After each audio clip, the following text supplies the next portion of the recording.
raise up my voice, not so I can shout, but so that those without a voice can be heard. We cannot succeed when half of us are held back. Malala Yousafzai. This is a quote that comes from her 2013 book titled I Am Malala. Malala is generally known as the girl who was shot in the face by the Taliban at the age of 15, but her whole story and the reasons behind her actions are generally left out. She faced death for something that we take for granted every day, our right to education. I've done extensive research on Malala, and I found that her passion is something that we should all admire. Malala is an inspiration and a role model because of the adversities that she's faced, her compassion for others, and her fearlessness to stand up for what she believes in. Over her short life, Malala has faced and overcome so many adversities.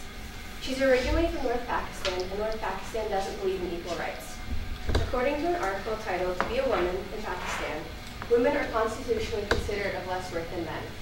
To support this, there's a couple of ordinances and laws that they have in place.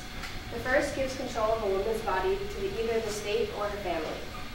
The second reduces the value of a woman's testimony simply because she's a woman. They also allow illegal activities such as domestic violence and honor killings because they're considered crimes against the individual rather than crimes against the state. Living in Pakistan has also affected her right to be educated. Malala's website explains her actions just before her shooting and then just after her shooting. It all started with her father who ran a school in Swat. Malala inherited his passion because of his teaching. When the Taliban's hold on Swat intensified, Malala began to write a blog about her fear of losing her education, and she wrote this under a pseudonym. According to the article titled Malala Yousafzai Biographical, her blog was published by the BBC and it was titled I Am Afraid. Her father was told that his school would have to be shut down, and they were both upset by this. Because of this, they began to speak out against the Taliban even more, which led them to receive death threats.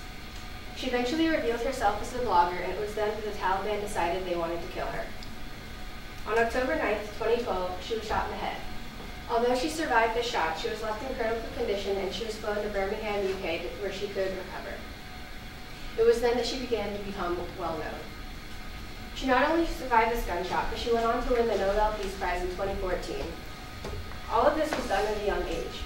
She was born July 12, 1997, so to put this into perspective, she's 2 days younger than I am currently. She's also a role model because of her compassion. Her compassion is something that we should all replicate.